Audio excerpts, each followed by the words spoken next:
कोकणाची शान भीम दख्खनाचा कणा सांगे राजस याजना छाती ठोकून पुन्हा पुन्हा या देशाचा इतिहास भीमाविना सुना सुना देशी परदेशी पाहुणा जय भीमाला वंदना बापू जाता राजूत भीम भारीच विद्वाना लिहून देशाची घटना दिला लोकशाहीचा दागिना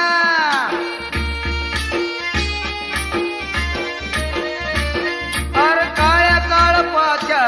तुझ्या वाटोळ नीतीत भीमासाठी तुझी कार अशी बुद्धी ही पोतीच